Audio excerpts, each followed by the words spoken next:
नमस्कार दोस्तों, कैसे हो आप सभी।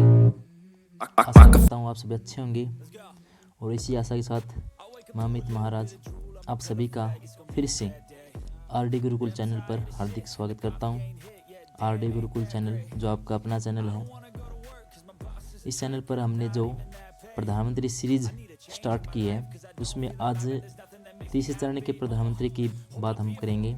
पहले प्रधानमंत्री आपको पता है दोस्तों, पंडित जवाहरलाल नेहरू जी, और दूसरी कार्यवाहक प्रधानमंत्री बने जो गुलजारी लाल नंदा। गुलजारी लाल नंदा जी कार्यवाहक प्रधानमंत्री बने, तो उसके बाद प्रधानमंत्री कौन बने उनके बाद। चलो दोस्तों करते हैं शुरू आज की क्लास। इसी के साथ करते हैं हमारा चैप्टर कंप्लीट। देखिए दोस्तों, पिछली क्लास में मैंने आप सब लोगों से एक क्वेश्चन किया था कि प्रधानमंत्री की दौड़ में कौन थे दोस्तों। मोरारजी देसाई। क्योंकि मोरारजी देसाई क्या थे दोस्तों, आपको पता हो तो मोरारजी देसाई एक कलेक्टर थे। 1927-28 में गोधरा को जानते होंगे दोस्तों आप। गोधरा कांड काफ़ी मशहूर रहा है 2002 के बाद से, क्योंकि 2002 में यहाँ एक गोधरा कांड हुआ था। इसके बारे में बाद में चर्चा करेंगे दोस्तों। लेकिन गोधरा में दंगे हो गए थे दोस्तों, 1927-28 की बात है। उसमें ये मोरारजी देसाई गोधरा में कलेक्टर थे। बहुत ही इंटेलेक्चुअल बंदे थे ये, बहुत ही पढ़े लिखे कह सकते हैं। वे प्रधानमंत्री पद के काबिल माने जाते थे, क्योंकि ये मोरारजी देसाई जो नेहरू जी के बाद कोई भी ऐसा शक्तिशाली, मान लीजिए कोई भी ऐसा काबिल इंसान लगता नहीं था लोगों को जो प्रधानमंत्री पद की गरिमा को बढ़ा सके। ठीक है दोस्तों। फिर भी गुलजारी लाल नंदा जो कार्यवाहक एक्टिंग प्राइम मिनिस्टर रहे, उनके बाद लाल बहादुर शास्त्री जी को ही प्रधानमंत्री क्यों बनाया गया दोस्तों। आखिर क्या कारण था कि इनको दरकिनार करके लाल बहादुर शास्त्री जी को प्रधानमंत्री बनाया गया। देखिए दोस्तों, देखते हैं नेक्स्ट पॉइंट। के कामराज बहुत ही बुद्धिमान कह लीजिए दोस्तों इनको। के कामराज जो कांग्रेस पार्टी के उसमें अध्यक्ष थे, के कामराज, इनको भारतीय राजनीति का क्या कहा जाता है दोस्तों, किंग मेकर कहा जाता है। क्योंकि किस व्यक्ति को प्रधानमंत्री बनाना है, किसको नहीं बनाना है, सब के कामराज जी ही तय करते थे। क्योंकि के कामराज जी कांग्रेस पार्टी के क्या थे दोस्तों, अध्यक्ष थे। और इनको भारतीय राजनीति का किंग मेकर, आपके अगर कहीं भी किसी भी कम्पिटिटिव एग्जाम या किसी भी एग्जाम में क्वेश्चन आता है कि भारतीय राजनीति का किंग मेकर किसे माना जाता है, तो वो के कामराज है दोस्तों। के कामराज को भारतीय राजनीति का क्या माना जाता है, किंग मेकर माना जाता है। उस समय ये कांग्रेस पार्टी के अध्यक्ष थे। तो कांग्रेस पार्टी के अध्यक्ष के हाथों में पावर थी कि किस व्यक्ति को प्रधानमंत्री बनाया जाए। तो के कामराज को पता था कि जो मोरारजी देसाई हैं वे बहुत ही पढ़े लिखे कह लीजिए, बहुत ही खुददार टाइप के व्यक्ति हैं। खुददार दोस्तों, न कि गद्दार। कभी आप इसको शब्द को उल्टा लेके सोचें, खुददार व्यक्ति। तो वे किसी की भी मुट्ठी में रहने वाले व्यक्ति नहीं थे। और के कामराज जो अध्यक्ष होगा वो ऐसे व्यक्ति को प्रधानमंत्री बनाएगा जो उसकी बात माने, जो उसकी मुट्ठी में रहे। और के कामराज के बारे में अगर आपको ज़्यादा जानना हो तो आप हमारी पिछली वीडियो गूंगी गुड़िया से लेकर दुर्गा देवी तक का सफ़र जो आपको स्क्रीन पर दिखाई दे रही होगी दोस्तों, इसका लिंक भी मैं डिस्क्रिप्शन में दे दूंगा, उसको आप देख सकते हैं। इसमें मैंने के कामराज जी के बारे में अच्छे से बताया गया है। तो कांग्रेस पार्टी अध्यक्ष थे, इनका जिक्र क्यों है दोस्तों यहाँ पर, क्योंकि इन्होंने प्रधानमंत्री पद के दावेदारी थी जो मोरारजी देसाई की, उनको नकारा था। तो उसके बाद लाल बहादुर शास्त्री जी को बनाया था। उनको क्यों बनाया था दोस्तों, वह देखते हैं हमारे नेक्स्ट पॉइंट में। देखिए दोस्तों, नेहरू जी के निधन के बाद प्रधानमंत्री की दौड़ में लाल बहादुर शास्त्री और मोरारजी देसाई का नाम सबसे आगे था। शास्त्री जी पर नेहरू खुलकर भरोसा करते थे। अपने आखिरी दिनों में नेहरू जी बहुत हद तक लाल बहादुर शास्त्री पर निर्भर रहने लगे थे। क्यों दोस्तों, क्योंकि लाल बहादुर शास्त्री जी क्या थे दोस्तों, गृह मंत्री थे। किसकी सरकार में, प्रधानमंत्री जो हमारे नेहरू जी रहे हैं, इनकी सरकार में ये क्या थे, गृह मंत्री। ठीक है दोस्तों। मोरारजी देसाई का नेतृत्व भी दमदार था। प्रधानमंत्री पद की दौड़ में वे खुले तौर पर शामिल थे, क्योंकि लाल बहादुर शास्त्री जी ने कभी नहीं कहा कि मुझे प्रधानमंत्री पद चाहिए। ठीक है दोस्तों, लेकिन जो हमारे ये मोरारजी देसाई जी बता रहा हूँ आपको, ये खुलकर इस पद की दौड़ में थे। लेकिन जब के कामराज, अभी मैंने जिक्र किया दोस्तों, के कामराज भारतीय राजनीति के किंग मेकर ने मोरारजी देसाई को लेकर पार्टी नेताओं से बात की, तो ज़्यादातर नेता इसे सहमत नहीं दिखे। I can feel the blood creeping up from the heathens. Got will, got fight, got pride, got reason. If they wanna go, we. अपनी किताब इंडिया आफ्टर नेहरू, इनकी बुक्स बहुत फेमस हैं दोस्तों। India's after Gandhi, India's after Nehru, ऐसी ऐसी books इन्होंने बहुत लिख रखी हैं। अभी बहुत ही बुद्धिमान पुरुष हैं और बहुत ही अच्छे जाने माने लेखक रहे हैं। After Gandhi, India's after Nehru में लिखा कि नेताओं से बातचीत के बाद जो बातें सामने आ रही थी वो ये थी कि मोरारजी देसाई एक विवादास्पद पसंद हो सकते हैं। क्यों हो सकते हैं? क्योंकि मोरारजी देसाई बुद्धिमान होने के साथ साथ ऐसे व्यक्ति थे जो किसी फैसला लेने पर किसी अन्य व्यक्ति की सलाह लेना पसंद नहीं करते थे। उनके नाम पर आम सहमति नहीं बन पा रही थी। उनकी आक्रामक रूप से काम करने और अपनी मनमर्जी से फैसला लेने की आदत पर कुछ नेताओं की आपत्ति थी। ज़्यादातर नेताओं ने जिस नाम पर सहमति दर्शाई वह थे लाल बहादुर शास्त्री जी।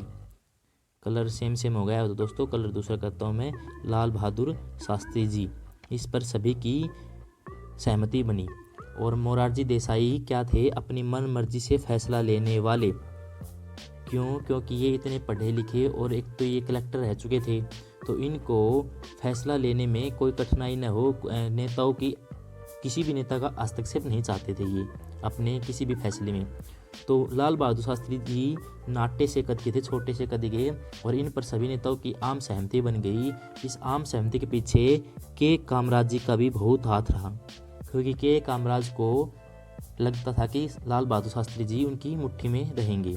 ठीक है दोस्तों, चलते हैं हमारे नेक्स्ट पॉइंट पर, लाल बहादुर शास्त्री जी। ठीक है दोस्तों, हमारा चैप्टर यहाँ से शुरू होता है लाल बहादुर शास्त्री जी से। Lal Bahadur Shastri ji man of peace, इनको शांति पुरुष भी कहा जाता है दोस्तों। क्यों कहा जाता है? क्योंकि ये बहुत ही मौन रहने वाले पुरुष थे। इनको पता था कि जो शक्ति शांति में है वह कहीं भी नहीं है। कब से कब तक बने ये प्रधानमंत्री? 9 जून 1964 से 11 जनवरी 1966। देखिए दोस्तों, 5 वर्ष का बनता है क्या? क्योंकि कोई भी प्रधानमंत्री चुना जाता है तो वह 5 वर्ष के लिए चुना जाता है, लेकिन इनके 5 वर्ष नहीं बन रहे हैं। इसका क्या कारण रहा दोस्तों कि इनके 5 वर्ष नहीं बने? ठीक है दोस्तों, देखेंगे आगे अपनी इसी वीडियो में नेक्स्ट पॉइंट पर। ठीक है दोस्तों, इतना क्लियर होता है। चलते हैं हमारे नेक्स्ट पॉइंट पर, संघर्षशील रही प्रारंभिक शिक्षा। देखिए दोस्तों, इनके बारे में बताया जाता है जब ये छोटे थे बचपन में, तो ये पढ़ने जब जाया करते थे तो इनके स्कूल के बीच एक नदी पड़ती थी दोस्तों, और जब वह नदी उफान पर होती तो कोई भी नाविक या लगा लीजिए दोस्तों जिसको मल्लाह बोलते हैं यहाँ पे, जो नाव चलाता है, उसने मना कर दिया कि नदी उफान पर है और मैं अपनी नौका लेकर, नाव लेकर नदी के उस पार नहीं जाऊंगा। तो इन्होंने क्या किया दोस्तों, अपने सभी कपड़े निकाले, बैग में डाले और बैग को सिर पर रखकर उस नदी को पार किया। ऐसी संघर्षशील इनकी प्रारंभिक शिक्षा रही दोस्तों। ये ऐसे संघर्षों में जिए हैं। इनको शिक्षा, एजुकेशन से बहुत ही प्यार था और इनको पता था कि हमारा देश अगर आगे बढ़ सकता है तो वह एजुकेशन से ही बढ़ सकता है। इनको यह चीज़ पता थी। ठीक है दोस्तों, तो बचपन देख लीजिए दोस्तों, बचपन से ये कैसे लगनशील और संघर्षशील रहे हैं। चलते हैं हमारे नेक्स्ट पॉइंट पर, व्यक्तिगत जीवन। इनका व्यक्तिगत जीवन कैसा रहा दोस्तों? जो लाल बहादुर शास्त्री जी हैं वे बहुत ही ईमानदार, कर्मठ, खुददार, संघर्षशील, जुझारू नेता रहे हैं। ये सब आपको जो आपके गांव में चुनाव होते हैं उसमें आपको ये सभी वाक्य सुनने को मिल जाएंगे कि फला फला व्यक्ति को वोट दीजिए, वह बहुत ही संघर्षशील है, ईमानदार है, कर्मठ है, जुझारू है, शिक्षित है। इस प्रकार के वाक्य सुनने को मिलेंगे। लेकिन जो वास्तविक जुझारूपन और संघर्षशील व्यक्ति होता है वे गुण लाल बहादुर शास्त्री जी में थे। कैसे थे दोस्तों? वे देखते हैं क्यों इनको ईमानदार और जुझारू, कर्मठ, संघर्षशील बताया जाता है? देखिए दोस्तों, सबसे पहले आती है इनकी कार्यकाल की एक रेल दुर्घटना। 1956 के अगस्त में आंध्र प्रदेश के महबूब नगर में एक बड़ी रेल दुर्घटना हुई। जब ये रेलवे मंत्री थे दोस्तों, रेलवे और परिवहन मंत्री, जिसमें 112 लोग मारे गए। दुर्घटना की नैतिक जिम्मेदारी लेते हुए शास्त्री जी ने अपना इस्तीफा पीएम को सौंप दिया। तब पीएम कौन थे दोस्तों 1956 में? देखिए दोस्तों, 52 में चुनाव हुए, 57 तक चले, तो कौन होंगे? पंडित जवाहरलाल नेहरू जी। अपना इस्तीफा पीएम को सौंप दिया, लेकिन नेहरू जी ने शास्त्री जी को अपना इस्तीफा वापस लेने के लिए मना लिया, क्योंकि नेहरू जी को पता था ऐसे बुद्धिमान पुरुष यदा कदा ही मिलते हैं, तो वे उनका इस्तीफा उन्होंने नामंजूर किया और उनको मना लिया। लेकिन कुछ महीने बाद ही नवंबर 1956 में, ये अगस्त 1956 में हुई थी दोस्तों, ये नवंबर 1956 में तमिलनाडु के अरियालूर में एक और दुर्घटना हुई। इस त्रासदी के परिणाम स्वरूप 144 मौतें हो गई। शास्त्री जी ने तुरंत अपना इस्तीफा पीएम को सौंप दिया और इसे जल्द ही स्वीकार करने की गुहार लगाई। देख लीजिए दोस्तों, रेल दुर्घटना पूरे भारत में कहीं भी होती है तो जो रेलवे मंत्री हैं वे अपनी नैतिक जिम्मेदारी लेते हैं, उसको कि नैतिक जिम्मेदारी समझते हुए उन्होंने अपना इस्तीफा ही सौंप दिया दोस्तों रेलवे मंत्री से, रेलवे और प्रधानमंत्री से। आज के समय की अगर हम बात करें तो अगर कहीं दुर्घटना हो जाती है तो कोई भी मंत्री वह नैतिक जिम्मेदारी नहीं लेता, वह अपनी जिम्मेदारी से बचता है। बस उसको अपने पद से लगाव होता है दोस्तों, बस अपने पद, उसका पद बच जाए और उसके किसी भी व्यक्ति या किसी भी संगठन, नागरिक से कोई लेना देना नहीं होता। लेकिन देख लीजिए दोस्तों, ये कैसे नैतिक जिम्मेदार पुरुष माने जाते हैं, कैसे ये। और जानते हैं दोस्तों इनके बारे में, किस्तों पर गाड़ी। देखिए दोस्तों, बहुत ही इंटरेस्टिंग टॉपिक है, किस्तों पर गाड़ी। प्रधानमंत्री पद पर थे ये दोस्तों, और बच्चों ने जिद की कि हमारे पास भी गाड़ी होनी चाहिए। स्क्रीन पर आपको एक गाड़ी दिखाई दे रही होगी दोस्तों, ये लाल बहादुर शास्त्री जी की गाड़ी है। गाड़ी थी दोस्तों शायद 12,000 रुपये की, और इनके पास टोटल रुपये थे 7,000। इन्होंने 5,000 रुपये का लोन लेकर गाड़ी खरीदी, और लोन चुकाने के लिए इनके पास पैसे नहीं थे दोस्तों। जब लोन चुकाने के लिए इनके पास पैसे नहीं थे और ये किस्तों पर गाड़ी लेते हैं, सोचिए दोस्तों, एक देश का प्रधानमंत्री किस्तों पर गाड़ी लेता है। आपके गांव में कोई छोटा मेंबर सरपंच बन जाता है तो वह हाथों हाथ इतने रुपये जमा कर लेता है कि उसको किस्तों पर गाड़ी लेने की आवश्यकता नहीं पड़ती। लेकिन एक प्रधानमंत्री पद का व्यक्ति किस्तों पर गाड़ी ले रहा है। देखिए दोस्तों, कितने ईमानदार रहे होंगे ये, उनको किस्तों पर गाड़ी लेनी पड़ी। कितने गरीबी का जीवन भी कह सकते हैं दोस्तों। प्रधानमंत्री पद पर हैं, इनको कितना भी पैसा ये कहीं से भी ले सकते हैं, लेकिन इन्होंने वह लेना जायज़ नहीं समझा और अपनी ईमानदारी का परिचय देते हुए किस्तों पर गाड़ी ली। देखिए दोस्तों, कितने ईमानदार थे ये। देखते हैं इनके नेक्स्ट पॉइंट, इनका श्वेत क्रांति और हरित क्रांति को बढ़ावा दिया। श्वेत क्रांति और हरित क्रांति। श्वेत क्रांति किससे संबंधित है दोस्तों? दूध उत्पादन से, दूध के उत्पादन से, और हरित क्रांति हमारे खेतों से। तो पहले जानेंगे श्वेत क्रांति के बारे में, ठीक है दोस्तों।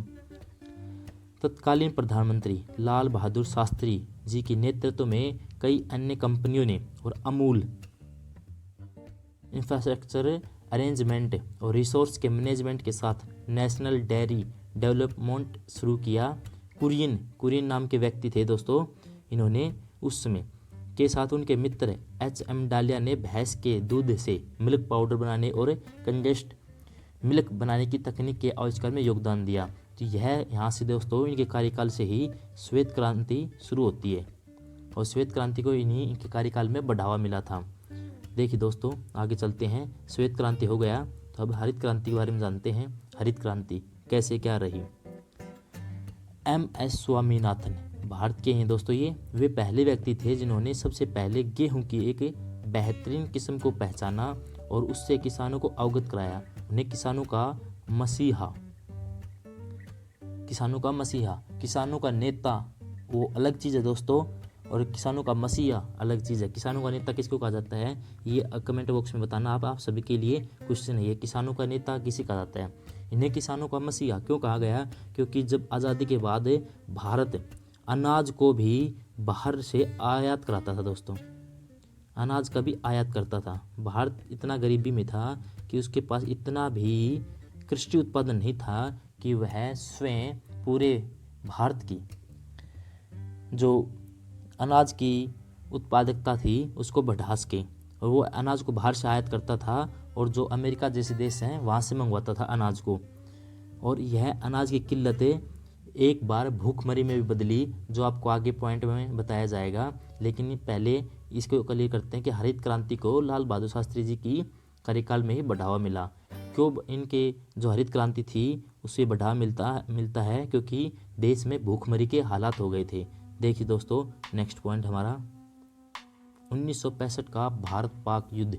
आप सभी जानते हैं दोस्तों, 1965 में पाकिस्तान ने भारत पर हमला किया था, भारत को युद्ध के लिए मजबूर किया था। वह युद्ध क्यों हुआ था दोस्तों, उसको जानते हैं। 1962 में क्या हुआ था दोस्तों, भारत चीन युद्ध, उसमें भारत हार गया था दोस्तों। पाकिस्तान और नेहरू जी की मृत्यु हो गई। नेहरू जी की मृत्यु कब हो गई दोस्तों, 1964 में। जो प्रधानमंत्री पद पर शक्तिशाली जो पद था इनका, जो माने जाते हैं ये व्यक्ति, और उसके बाद लाल बहादुर शास्त्री जी उस पद पर बैठाए गए। लेकिन लाल बहादुर शास्त्री जी को उतना शक्तिशाली नहीं माना जाता था कि एक तो इनका नाटक कद रह गया, और दूसरा इनको देश इतना पसंद भी नहीं करता था। तो पाकिस्तान ने सोचा कि जब चीन से युद्ध हार गया तो भारत की कमर टूट चुकी है, और अगर यही सही समय है जब हम भारत पर हमला करके भारत का जो कश्मीर का हिस्सा है, जिसे पाकिस्तान अपना हिस्सा मानता है, उस कश्मीर को हम आज़ाद करवा लेते हैं भारत से और पाकिस्तान में मिला लेते हैं। यह सोचते हुए पाकिस्तान ने 5 अगस्त 1965 को क्या किया दोस्तों, भारत की जो कश्मीर घाटी है वहाँ पर स्थानीय लोगों के वेश में, स्थानीय लोगों के कपड़े पहनकर कश्मीर वहाँ पर युद्ध शुरू कर दिया दोस्तों। लेकिन कश्मीर घाटी के जो लोग थे उन्होंने भारतीय सेना को आगाह कर दिया कि ऐसे ऐसे पाकिस्तान सेना करना चाहती है, क्योंकि वहाँ पर भी इंडियन बसते हैं, तो वे भारत के बारे में ही सोचेंगे। तो पाकिस्तान यह सोचता है कि चीन के युद्ध में जो भारत की कमर टूट चुकी है वह भारत अब कश्मीर की रक्षा नहीं कर पाएगा, और जो पाकिस्तान के लोग थे वे कश्मीर के रास्ते भारत में प्रवेश कर गए और वहाँ पर युद्ध छेड़ दिया इन्होंने। लेकिन वहाँ के लोगों ने क्या कर दिया दोस्तों, भारतीय सेना को आगाह कर दिया।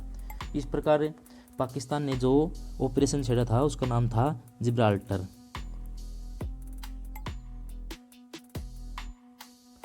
इस ऑपरेशन के तहत दोस्तों पाकिस्तान भारत में घुसा था, भारत की कश्मीर पर उस पर कब्जा करना चाहता था पाकिस्तान। लेकिन भारत ने भी मुंह तोड़ जवाब देते हुए पाकिस्तान पर हमला कर दिया। यह पहला युद्ध था जब दोनों देशों ने हवाई युद्ध भी किया था दोस्तों, यह पहला युद्ध था। ठीक है दोस्तों, और यह युद्ध कब समाप्त हुआ और कैसे समाप्त हुआ, भारत ने पाकिस्तान के हिस्से पर लाहौर तक जा चुकी थी हमारी सेना, और भारत ने पाकिस्तान के और पाकिस्तान ने भारत के बहुत से हिस्सों पर क्या कर लिया दोस्तों, कब्जा कर लिया। भारत ने कितने हिस्सों पर किया दोस्तों, भारत ने किया 1840 वर्ग किलोमीटर हिस्से पर पाकिस्तान के, और पाकिस्तान ने भी दोस्तों भारत के हिस्सों पर अपना कब्जा किया। वो कितने थे, 540 वर्ग किलोमीटर। भारत ने 1840 और पाकिस्तान ने 540 वर्ग किलोमीटर हिस्से पर कब्जा कर लिए इन दोनों ने। और यह युद्ध की समाप्ति कब हुई, युद्ध की समाप्ति उस समय कोल्ड वार तो चल ही रहा था दोस्तों, और यूएसए और यूएसआर ने कूटनीतिक रूप से दोनों ने इस युद्ध में दोनों देशों को मनाया और वह युद्ध समाप्त करवाया। और इस युद्ध समाप्त कब हुआ दोस्तों, फिर 5 अगस्त को शुरू हुआ 5 अगस्त 1965 को। और ख़त्म कब हुआ? 23 सितंबर 1965 को। और इनके बीच में समझौता करवाने के लिए आगे एक समझौता भी, मतलब इनकी संधि करवाने के लिए एक समझौता भी करवाया गया। उसको हम देखते हैं हमारे नेक्स्ट पॉइंट पर, वह समझौता क्या था और कैसा रहा। देखिए दोस्तों, पहले उस समझौते से पहले इनकी जो इन्होंने नारा दिया था उसके बारे में जान लेते हैं। जय जवान जय किसान। जब 1965 का युद्ध हुआ तो लाल बहादुर शास्त्री जी ने जय जवान जय किसान का नारा दिया था, क्योंकि सीमा पर रहने वाले जो जवान हैं वो देश की रक्षा करेंगे और किसान भूखमरी से हमारे देश की रक्षा करेंगे, हरित क्रांति को बढ़ावा देंगे। इसलिए आज भी इस नारे को बहुत जोर शोर से याद किया जाता है। लाल बहादुर शास्त्री जी ने जय जवान जय किसान का नारा दिया और उसी नारे में अटल बिहारी वाजपेयी ने जय विज्ञान को जोड़ा था। जय जवान जय किसान जय विज्ञान, इसको अटल बिहारी वाजपेयी जी ने इसी नारे में जय विज्ञान को जोड़ा था। तो हमारे जो प्रधानमंत्री लाल बहादुर शास्त्री जी हैं, उन्होंने जय जवान जय किसान का नारा दिया और एक दिन व्रत रखने की अपील की। देखिए दोस्तों, जब 1965 का युद्ध हुआ, भारत बाहर से अनाज का आयात करता ही था, तो भारत में भूखमरी की हालत पैदा हो गई दोस्तों। एक सेकेंड दोस्तों, भारत में भूखमरी, कलर मैच हो गया है दोस्तों, ये तो थोड़ा अलग कर लेता हूँ। भूखमरी की हालत इसमें पैदा हो गई, तो लाल बहादुर शास्त्री जी ने सभी देशवासियों से एक दिन, सप्ताह में एक दिन व्रत रखने की अपील की। और तब तक इनका कद, हाइट की बात नहीं करा दोस्तों, कद इतना ऊंचा हो चुका था, इनकी मान्यता, मतलब इनको इतना लोग मानने लगे थे कि इनकी बात मानते हुए पूरे देश ने सप्ताह में एक दिन व्रत रखा था। जो भूखमरी की हालात थी उसको देश को सशक्त बनाया था, देश एक बन के खड़ा हुआ था। कोरोना के टाइम में भी आपने देखा होगा दोस्तों, प्रधानमंत्री नरेंद्र मोदी जी के कहने पर सभी लोगों ने अपने घरों के ऊपर दिए जलाए थे। उन दियों से जो दिए जलाए थे उनसे लोग कोरोना अवश्य न भागा हो, लेकिन उससे देश की जो एकता थी, अखंडता थी, उसका पता चलता है कि पूरा देश प्रधानमंत्री के साथ खड़ा है और प्रधानमंत्री पूरे देश के साथ खड़ा है, मतलब पूरा देश एक है। उससे भारत के जो लोग हैं उनमें सद्भावना आपस में प्रकट होती है कि पूरा देश हमारा एक है, इससे यह चलता है, उससे कोरोना नहीं भागता। तो उसी प्रकार लाल बहादुर शास्त्री जी ने जो एक दिन व्रत रखने की अपील की थी, उस पर पूरे देश ने उनका समर्थन किया था, उनकी बात मानी थी। ठीक है दोस्तों, चलते हमारे नेक्स्ट पॉइंट पर। 1966 में ताशकंद समझौता, जो 1965 का युद्ध हुआ, जिसमें भारत ने पाकिस्तान को हरा दिया था दोस्तों, क्योंकि पाकिस्तान कश्मीर को हथियाना चाहता था और भारत ने कश्मीर को उनको न देते हुए लाहौर तक हमारी सेना पहुंच चुकी थी और 1840, जो मैंने आपको बताया, वर्ग किलोमीटर पर पाकिस्तान पर हमारा हिस्सा हो चुका था, हमारा कब्जा हो चुका था। और सोवियत संघ ने, USSR, सोवियत संघ का जो हिस्सा था, ताशकंद नाम का एक क्षेत्र। बताइए दोस्तों, ताशकंद कहाँ पर है? ताशकंद, मैं अब बताता हूँ आपको दोस्तों, ताशकंद कहाँ पर है। ताशकंद तब के सोवियत संघ के उज्बेकिस्तान,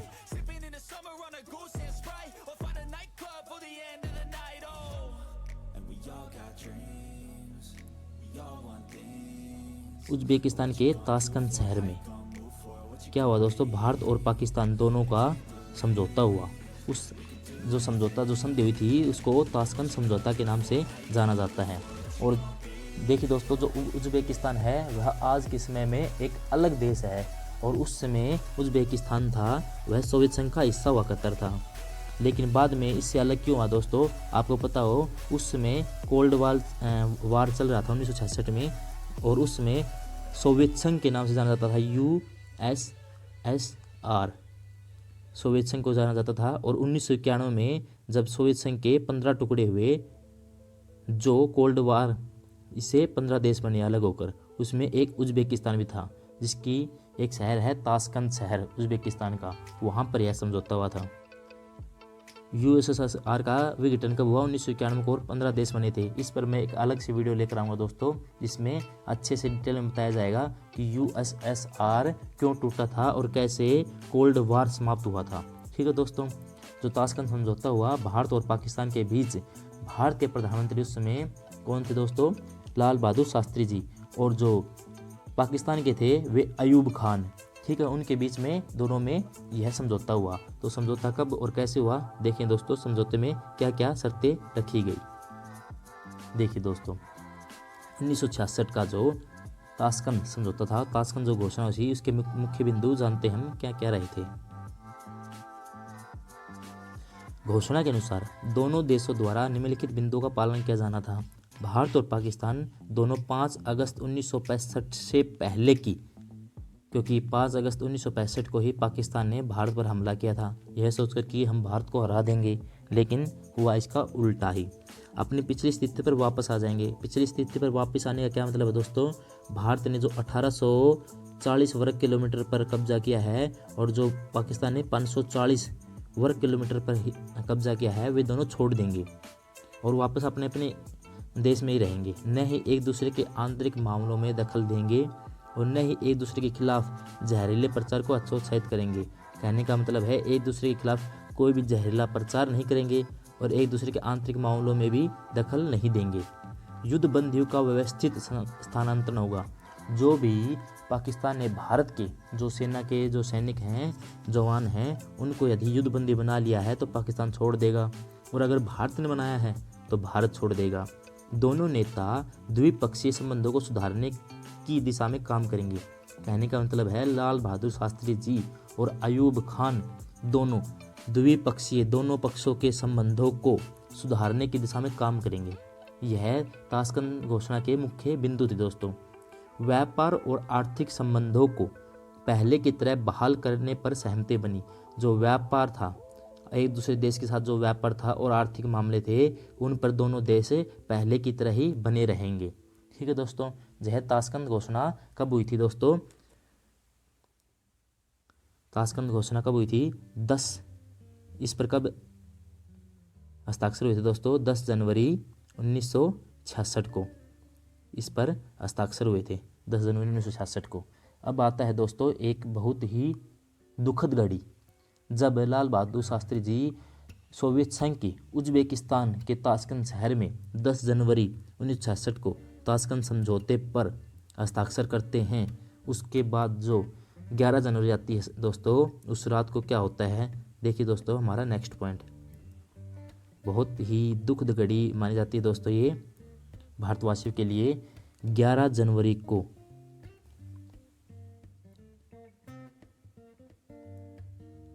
1966, 10 जनवरी को क्या होता है दोस्तों? भारत के प्रधानमंत्री जो ताशकंद गए हुए हैं, उनकी मृत्यु हो जाती है 11 जनवरी को। भारत ने एक प्रधानमंत्री पहले ही खोया था, नेहरू जी, जो बहुत ही सशक्त प्रधानमंत्री माने जाते हैं, और 1965 के युद्ध के बाद लाल बहादुर शास्त्री जी को भी एक सशक्त जुझारू प्रधानमंत्री माना गया था दोस्तों। सभी पूरा देश ही इनको मानने लग गया था। इनकी जो सशक्तपन था, इनको जुझारू संघर्षशील, पूरा देश इनको मानने लग गया था। तो 1965 के बाद पूरा देश इनकी बात मान रहा था और एक सशक्त प्रधानमंत्री भी इनको माना गया। और 1966 में ताशकंद में इनकी मृत्यु हो गई। एक प्रधानमंत्री को हम पहले ही खो चुके थे और दूसरे प्रधानमंत्री को हमने ताशकंद में खो दिया।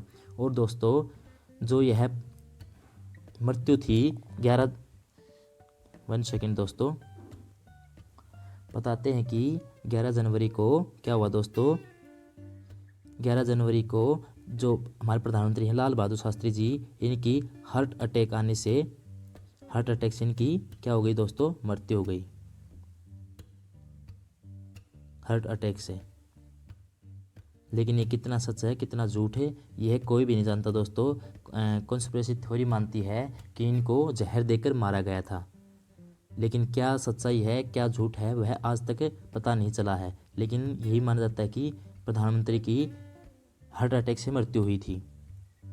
अगर आपको इसके बारे में और भी अच्छे से जानना हो दोस्तों, तो the Tashkent files Vivek Agnihotri की जो मूवी है ताशकंद फाइल, इस नाम से आप इसको देख सकते हैं। जो अभी पीछे द कश्मीर फाइल के नाम से जो मूवी आई थी वह भी उन्हीं की है।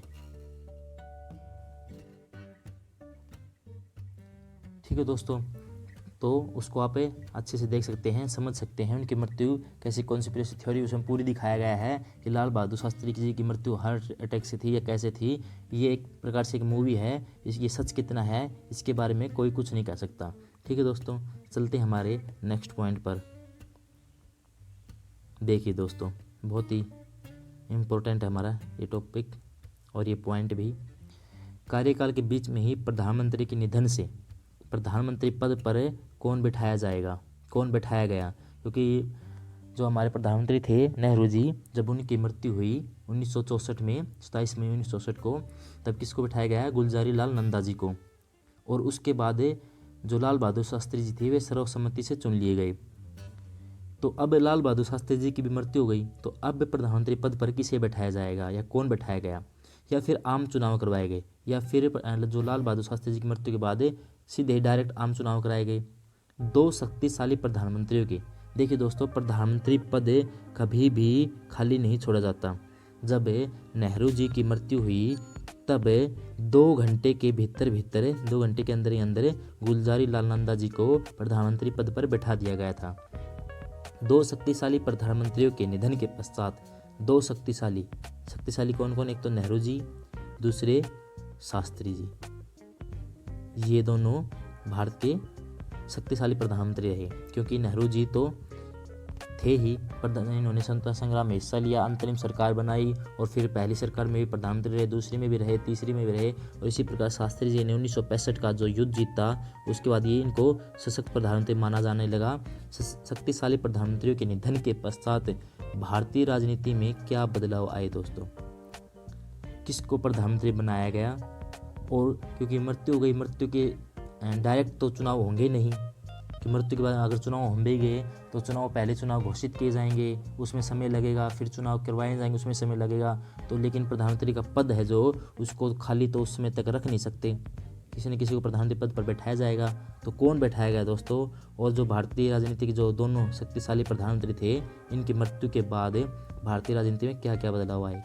क्योंकि अब अगर देखा जाए तो भारतीय सांसदों में जो भारतीय नेता थे उस समय के, कोई ऐसा शक्तिशाली नेता नहीं रह गया था जो इनकी दोनों के समकक्ष हो, इन दोनों के। ठीक है दोस्तों, देखेंगे हमारी नेक्स्ट वीडियो में इसके बारे में कि कैसे क्या रहा। ठीक है दोस्तों, चलते हैं हमारे last final RD Gurukul channel. ठीक है दोस्तों, और इसी के साथ हमारा आज का चैप्टर कंप्लीट होता है। नेक्स्ट वीडियो लेकर हम जल्द ही आएंगे। इसी के साथ आप सभी स्वस्थ रहें, मस्त रहें और खाते पीते रहें, अच्छे से रहें। इसी के साथ दोस्तों आप सभी का दिन शुभ रहे। धन्यवाद, बाय।